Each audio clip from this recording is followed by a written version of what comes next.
Hey rodeo fans, welcome back to Reno Rodeo 365, where we bring you all things rodeo all the time.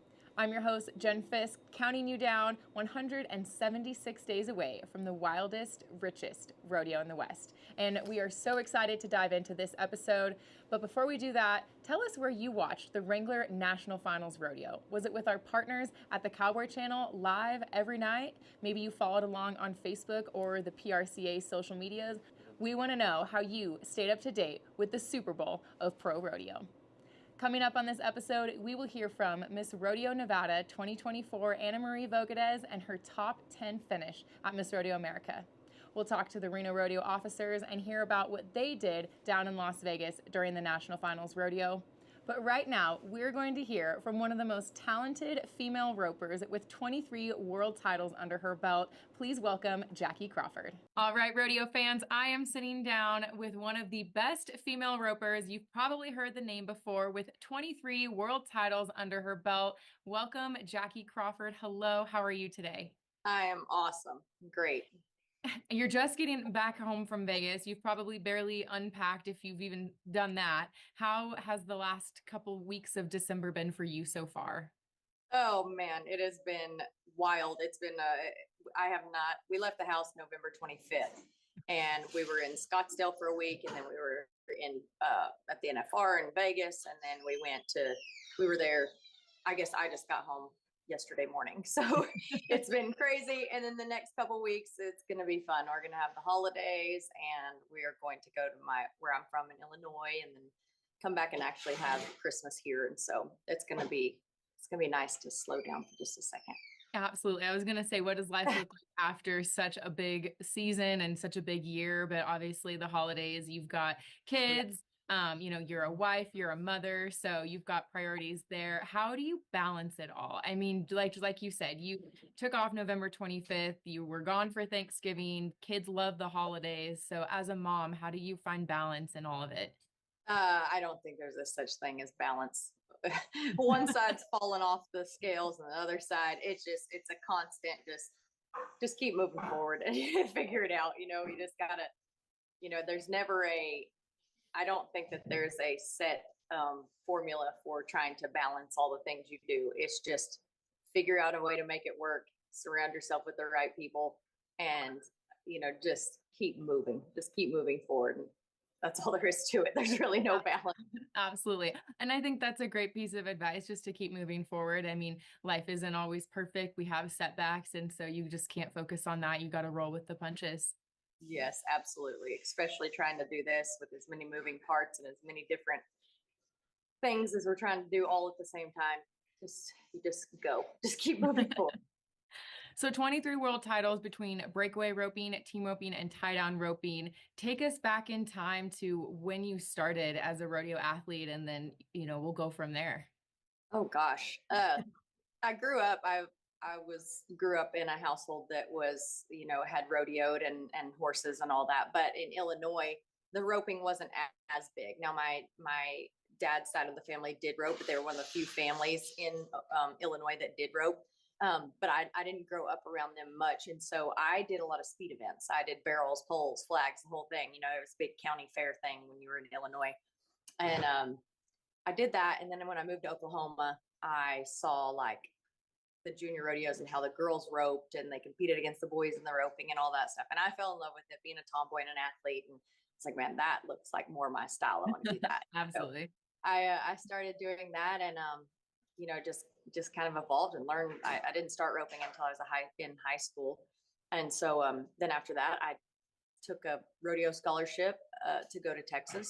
And actually, I took a less of a scholarship to go to Texas than I did staying close to home, because I just thought that that's where the best was. And if I was going to do this, I wanted, iron sharpens iron, and let's see how good we can get. And so I actually went for less money down there, which everyone thought I was crazy, but I did it. And I did get my butt kicked for a while until I kind of got some things figured out on a higher level, and then ended up having a lot of success in college. And outside of that, I had to make a decision. Am I going to go get a career? Because at that point, that's what girls did. You went and got a career somewhere, because the roping it wasn't something that was like sustainable for a living at that time. And so I talked to a good friend of mine. He's like, man, you got a gift, keep roping.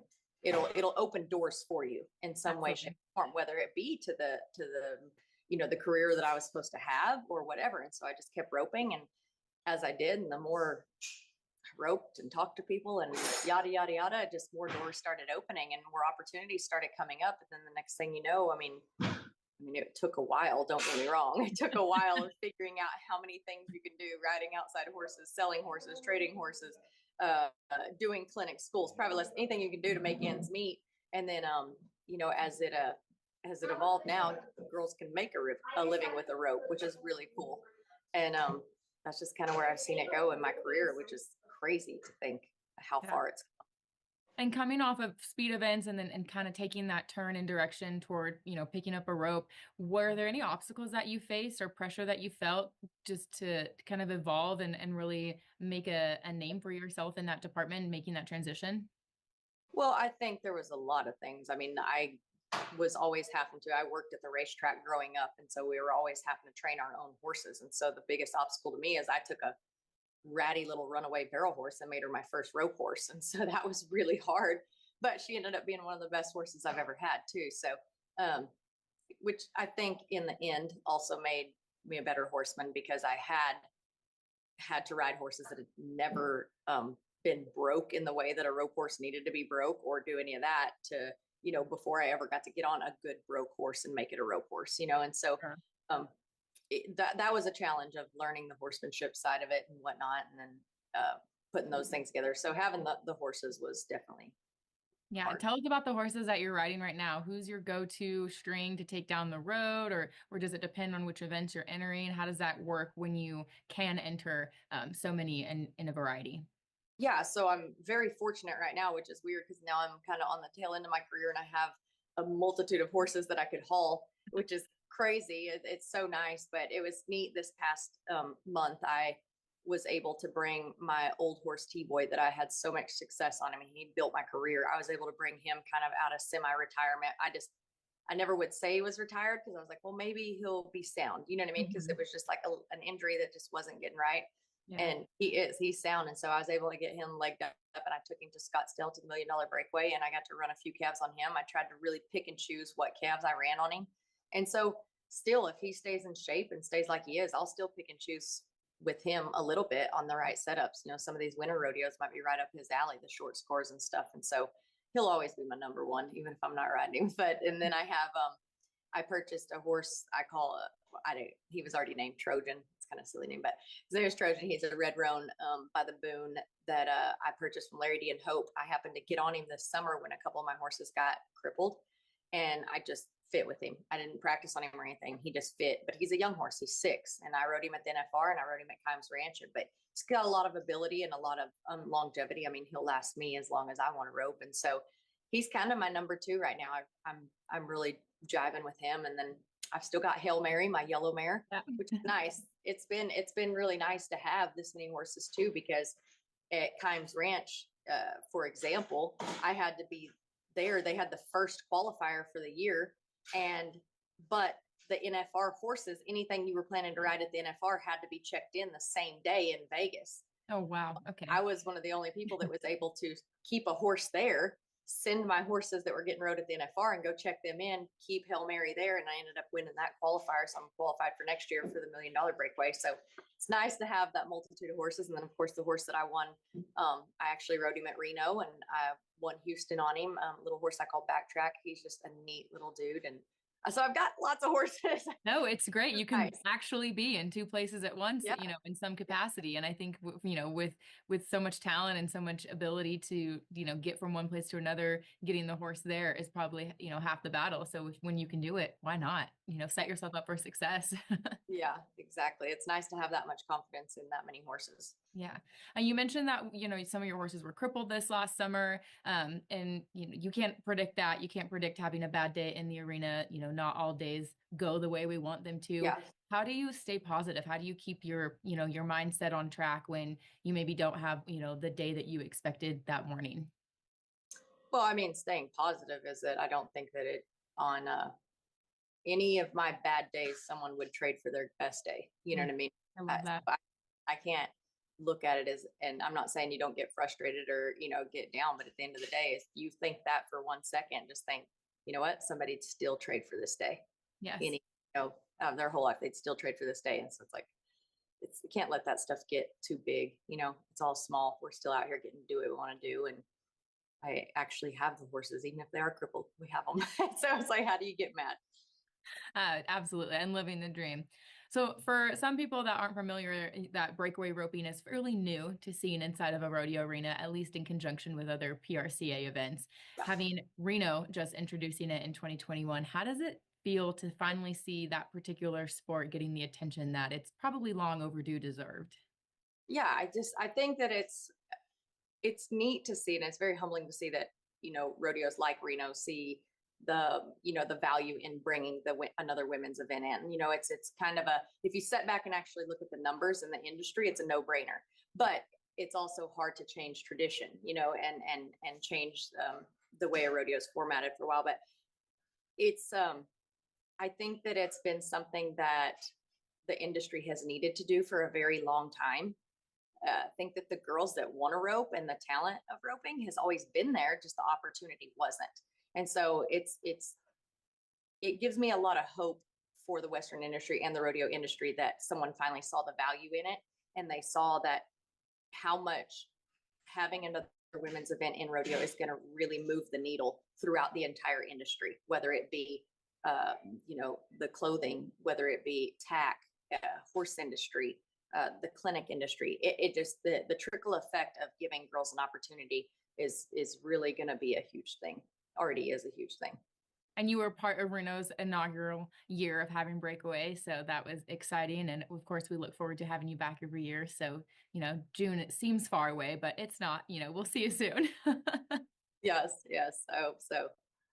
And then as far as, role models, instrumental people in your life, you mentioned having grown up in Illinois where there wasn't as much rodeo and Western lifestyle. So who did you look up to? Growing up in Illinois, I always had my mom. My mom, she ran barrel horses and she was the outrider at the racetrack. And so it might not have been in the rodeo arena, but it was still definitely a cowgirl mentality that I looked up to.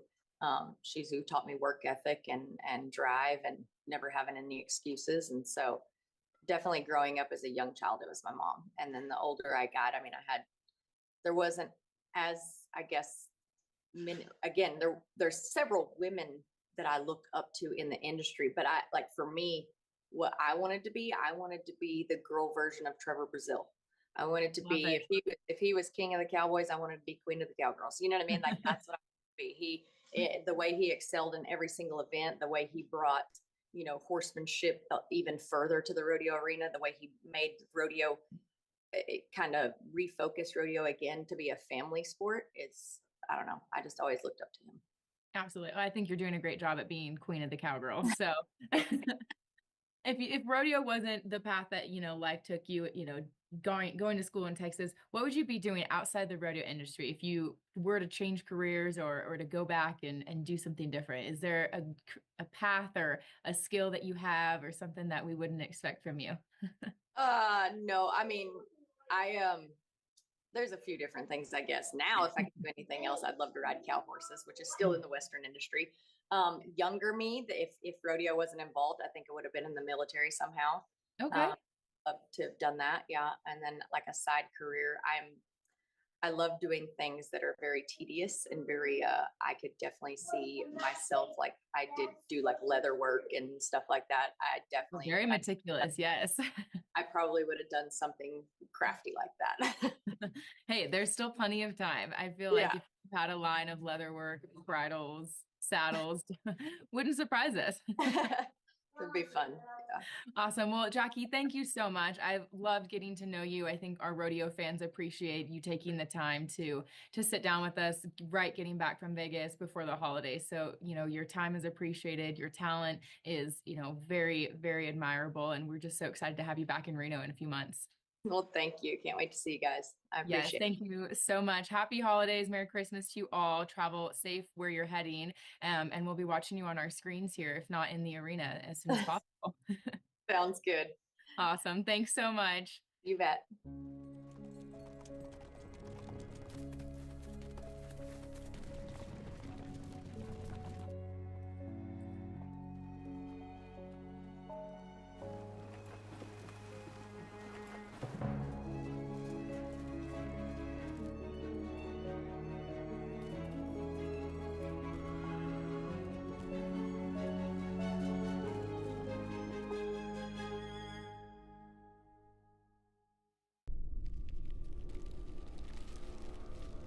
Keep it dirty. Get outside. Join the movement, a proud sponsor of the Reno Rodeo. Welcome back, rodeo fans. You might recognize this beautiful, familiar face next to me as Miss Rodeo Nevada 2024, Anna Marie Vogadez, back from the Miss Rodeo America pageant. Hello, how's it feel? A lot calmer. I know you're relaxed. You're not stress planning outfits or what day to wear your hair and when to wash it. Like, what kind of planning went into a 10-day pageant? Oh my gosh, so much. I think multiple years of planning. Even before I was Miss Rodeo Nevada, you kind of have to start thinking, okay, well, if I run for Miss Rodeo Nevada, that means I'm going to be running for Miss Rodeo America. So I might as well start prepping all of that. Yeah, from the get-go. But in all realness, so much. Horsemanship, making sure, riding, everything like that. I did speaking and modeling classes as well. Yeah, those were fun. And then studying. Any waking moment that I had a chance to study, I was reading the PRCA rulebook, media guide. I did a judging seminar, the PRCA judging seminar. So just anything and everything I could do to study or prepare. Outfits, thankfully, the designers that I use, most of that, is on them. And then my mom and Amy Callahan that were the best of blinging and all that kind of stuff at the end there. Shannon Combs, just so many people and such a big support group. And so they took care of all that stuff so I could focus on the studying and all of that. Yeah. Every rodeo queen needs a team of people behind them to hand rhinestone arena shirts and dresses. Yes, a big team. Big team. It is no very patient small team. task, let me tell you. We'll start from kind of the way that the pageant flowed. Horsemanship, you ride 2 draw horses. Obviously, the nerves that morning are like a peak all-time high. You have to go to breakfast with the judges and pretend that like you're not nervous at all, and then release those nerves, and then get on a horse and perform like perfect execution. So yes, that morning, how did you just bring yourself together to ride the way you did? It was great horsemanship. I mean, thanks to our partners at the Cowboy Channel, we were able to at home watch the events of the pageant more in depth than anyone I think has ever been to in the past. So what was it like on the inside? Well, as you can say, Jen has also been through this. Yes. I think I blacked it out a little bit though. Like there's some hazy memories there. A little PTSD, if you will. No. I'm not going to lie. That morning was not my morning. My horsemanship boots did not make it down to Vegas. No way. So my nerves were up here, and I just kept telling myself, it'll be okay, it'll be okay. And here's really good advice. Always bring something extra. Okay. So I was so blessed that I had packed just an extra pair of boots, and I had packed all of the paint that I used to paint my boots for all of my outfits with me. And so I literally was walking out the door, was dressed. We had 10 minutes till check-in. I rolled up my pants. I took a paintbrush and just slapped paint just on the toe of my boot, just on the very tippy top of my boot. My goodness. And rolled down and, I just kept praying. I think being more worried than riding, I was worried about, I hope that this paint dries before I get on. Like, I hope I'm later in the draw, because if I get paint on those brand new Circle Y saddles, I'm going to cry. Or the horse or anything. And then anything. It's monochromatic, so it's literally being caught red-handed. Like the color would lead right back to you. They would know. So my nerves already were just kind of skyrocketed with, oh my gosh, I hope that this dries. And then once I got down there, I don't know. For me personally, like, horsemanship is not my most like nerve-wracking moment. There's no speaking, and it's just you do what you do. You just ride, and you're great at that. It's muscle memory at that point. And so, horsemanship. I didn't have necessarily the greatest first ride, but I just kind of went, you know what? I got my freestyle. I got the second ride. We're gonna kick butt in that, and we did. And we meaning me and the horse, it is a team. But I kind of kept that mentality. There's little things, little hiccups. You can get down on yourself. And I think the most important thing through the week was just keeping that, you know what, it's done, just go kick butt in the next thing, and keeping that positive mentality. And that's really what pushed me through all week, was just, oh, well, let's just keep going, and it'll be what it's going to be. Yep. Absolutely. So before we go to Coronation Day and your incredible outcome as a top 10 at Miss Rodeo America, it's amazing. Just throughout the week, what were some of the highs? I know going into it, you get all this advice of, take in the moment and savor this, but what is one of those moments that you were like, dang, this is a highlight of my week? Honestly, this year's group of girls has been absolutely phenomenal. Some of them truly are, I might get emotional here, so bear with me, truly are my best friends. And during dance practices and things like that, which I didn't know we were going to do so much dance practice. There's so much dancing. So much dancing. So every free moment is dancing. That is not free because you're dancing. You're dancing. It's just a lot of dancing. I was so sore the first 2 days, and it was just wild to me. But to be there and to just, I guess, dance with your friends and have those beautiful moments of, this is the last time we're going to see each other, for a while anyways, hopefully not for forever. And just to spend those moments of catching up and hanging out, and we're all stressed, we're all having those, feelings and stuff, but everyone was just so supportive, and everyone just wanted to have fun and have a good time. And I think that truly was the highlight of my week, was I love it. That downtime with those girls. How fun. Yeah. All right. Top 10. Top 10. It's like, other than winning Miss Rodeo America, making it in a placement is a victory in itself. And your name was called fairly early on. How was that? I mean, like, walk us through that moment in real time of Miss Rodeo Nevada, Anna Marie Vogadez, as a top 10 finalist. I still, you could pinch me. Yes, thank you. I mean, I don't know if you guys have my reaction playing, but I just was so shocked and so proud of myself. I had some help along the way, but a lot of it, like I said, was hard work that I have done on my own. And so to have that and to be recognized for that is something I can never take back. It's truly something special. And, I think everybody goes in and goes, it's not really where I wanted to be or end up, but it's still really an incredible outcome. Absolutely. There's 19 other girls that didn't place top 10, right? And so truly a special moment and something that I'm very proud of myself for. Yes, and we're so excited for you. You've represented the rodeo industry, Reno as a past queen, and just the state of Nevada with such grace and poise and maturity, because I feel like in order to be a queen, you have to appeal to so many different age groups, but also stay true to who you are, and always be on. And you are who you are with or without that crown on your hat, and it showed throughout the whole pageant, and your hard work was rewarded, and it's something to be very, very proud of, because everyone is very proud of you. Thank you. Yes, it's just, it's bittersweet. It's, so many girls say we're so blessed to do something that makes kind of this end, so hard to say goodbye to. Yeah, absolutely. You're going to get asked it 100 times if you haven't already. I'm going to be one of them. What's next?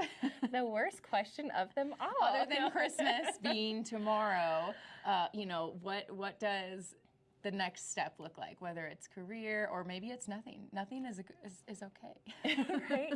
I have taken just, the past couple weeks to just take everything in and just relax and do absolutely nothing but spend time with family and friends and the people that I love, because I think that that's important. It's been a year of being gone and traveling and all that stuff, so being able to just sit and spend that time with them is something that I've done. And so now comes the resume and sending it out and jobs and all that. So in real life, working the rest of my life away. If you do what you love, you'll never work a day in your life.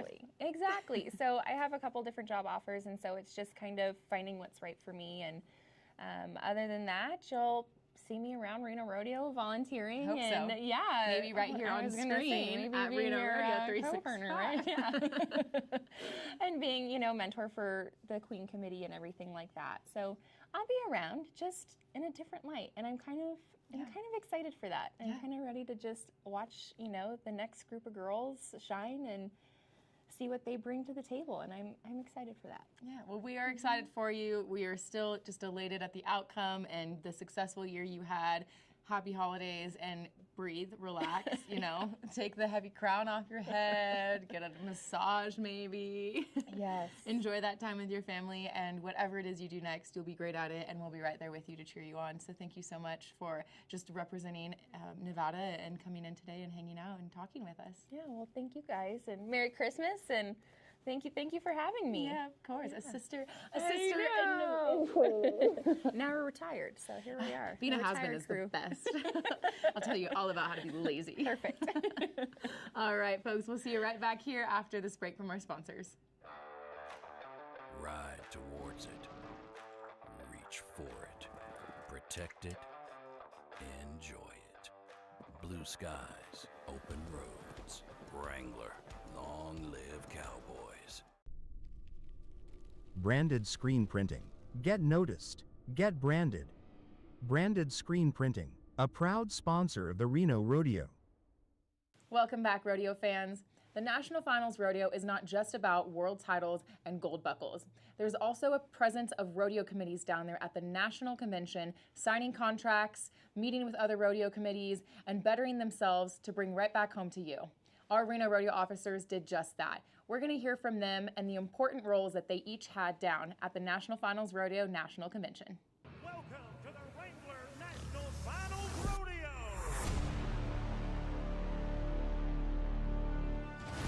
You know, it's just the night that all cowboys and cowgirls dream about. Yeah, you're a world champion today and you're tied for last tomorrow.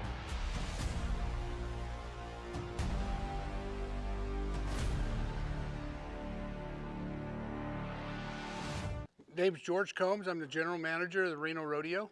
Well, we just you know, we bring our whole executive team here. So we bring all our officers, and we bring the other. I think there's another 10 of the executive board. They're all here, and we do. They're required to go to meetings. There's roundtable meetings. There's network meetings, media meetings, all kinds of stuff to learn. And we bring those down because they need to learn. They need to learn more also, and network the other committees, because they might pick stuff up from other committees. And the officers and myself, we meet with our sponsors. We have meetings set up. We have a full spreadsheet of agenda for everybody, detailed times where they got to be, when they got to be there. And, you know, it's good team building for us too with our executive team. They get to be with each other outside of the rodeo, and they get to have some fun while they're here. So it's a great time.